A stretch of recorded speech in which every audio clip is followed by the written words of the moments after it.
भाइयों, ऐ मेरे साथियों, आजादी के समय माननीय स्वर्गीय श्री पटेल जी ने रात दिन एक कर दिया।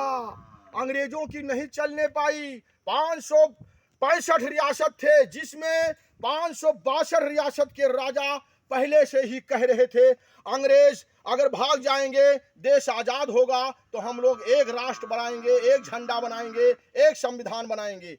लेकिन हैदराबाद, जूनागढ़ और जम्मू कश्मीर नहीं विलय हो रहा था। हैदराबाद में माननीय स्वर्गीय श्री पटेल जी के पहले से वहां पर डॉक्टर श्री राम मनोहर लोहिया, आर्य समाज के नेता, पहले से वहां से धरना प्रदर्शन करके जनता को जगा रहे थे। और मुसलमान शासक था, 90% हिंदू थे हैदराबाद में। उसके बाद वहां का मुसलमान शासक पाकिस्तान को समर्थन दे रहा था कि हम पाकिस्तान में विलय हो जाएंगे। ऐ मेरे भाइयों, जिस हैदराबाद का नेता श्री ओवैसी बड़ा घूमता है, आजादी के समय स्वर्गीय श्री पटेल जी ने हैदराबाद को भारत वर्ष में विलय किया था। उसके बाद वहां का मुसलमान शासक नहीं मान रहा था। तब स्वर्गीय श्री पटेल जी ने कहा कि मैं हाथ में दही नहीं जमाया है, मैंने चूड़ी नहीं पहनी है, तुमको लड़ाई लड़के 5 दिन के अंदर तुमको ठंडा कर देंगे। वही हुआ। हमारे भारतवर्ष की सेना वीरों में वीर थी। उस समय स्वर्गीय श्री पटेल जी गृह मंत्री हुआ करते थे। मेरे भाइयों, मेरे साथियों, देश के अंदर बहुत बड़ी कहानी है। आजादी के दिन को, आजादी के नेताओं को कोई नहीं याद करता है।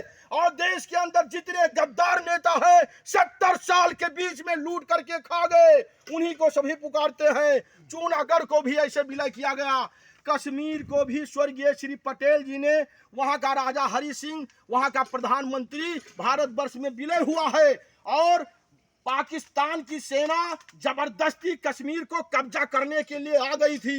लेकिन जब भारतवर्ष में कश्मीर विलय हो गया, उसके बाद स्वर्गीय श्री पटेल जी ने ललकारते हुए भारतवर्ष की सेना को, भारतवर्ष की सेना एंट्री भी नहीं कर चुकी थी, जो कि पाकिस्तान की सेना बॉर्डर तक आ चुकी थी। मेरे भाइयों, मेरे साथियों, उसके बाद हमारे यहाँ भारतवर्ष की सेना ललकारते हुए मूली गाजर की तरह से पाकिस्तान की सेना को काटते हुए और बॉर्डर तक जब पहुंची, तब कहने लगी कि श्री नेहरू जी अगर अपना मुख बंद कर लेते हैं प्रधानमंत्री जी, तो लाहौर और कराची में भी इसी वक्त कब्जा कर सकता हूं। हमारे भारतवर्ष की सेना के बहुत साहस हुआ करती थी। आज भी भारतवर्ष की सिर्फ वायुसेना, कोई भी देश आ जाए, हमारे यहाँ की वायुसेना अकेले ही काफी है। जय हिंद, जय भारत।